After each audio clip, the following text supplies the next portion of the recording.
guys, madali ang tutorial tayo ngayon. Ayan, i-share ko lang sa inyo kung paano tayo makakapag-update ng ating video sa YouTube. Ayan guys, yung mga video natin sa YouTube, kailangan din natin i-update pala yan guys. Para yung kahit matatagal na natin mga video, maging active pa rin. So, ayan guys, ang share ko sa inyo, no. Kung ikaw ay bago lang dito sa aking channel, huwag mo kalimutan mag-subscribe. Siyempre, like mo na rin at hits the bell button para lagi kayong updated sa aking mga bagong upload. Okay guys, mag-umpisa na tayo. Let's start. 2,000 years later. Punta lang tayo sa ating browser guys. Ayan, click lang natin.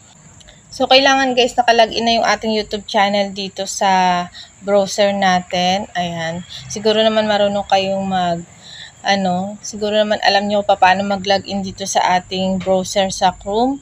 Then, kung hindi, comment nyo lang sa baba guys. Then, pindutin natin tong channel status and features para malagin na natin yung ating channel dito. Then, close lang natin tong lumabas guys. Tapos, pwede nyo tong isumsum guys, ayan, para makita nyo yung inyong pupuntahan kung saan kayo. Then, kung nakikita nyo to guys, tong video icon dito sa gilid, sa kaliwa, ayan. Punta lang tayo dito, ito guys, oh, sa baba. Ayan. Click lang natin yan.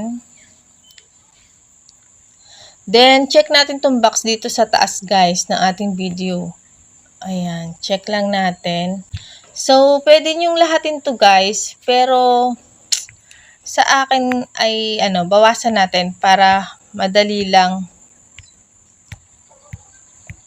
siyang ma-update. Then, zoom lang natin guys.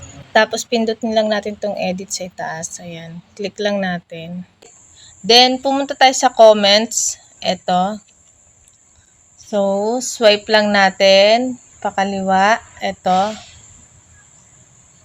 Ayan. Swipe lang natin pakaliwa. Then, kung nakikita nyo guys, ito, update videos. Pindutin lang natin yan.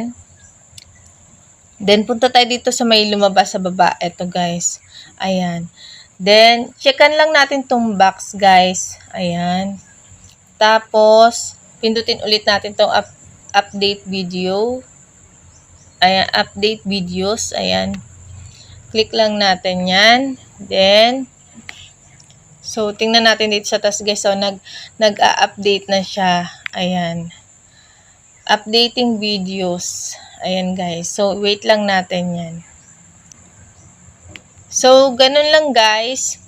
Sana nakatulong sa inyo ang video ito. Ayan, lalo na doon sa mga baguhan. Then, huwag kalimutan mag-like, share, and subscribe. Ayan guys, kung may katanungan man kayo guys, please comment down below at sasagutin ko yan sa comment section. Then, kita-kits na lang ulit tayo sa sunod kong video. Thank you for watching. Bye-bye!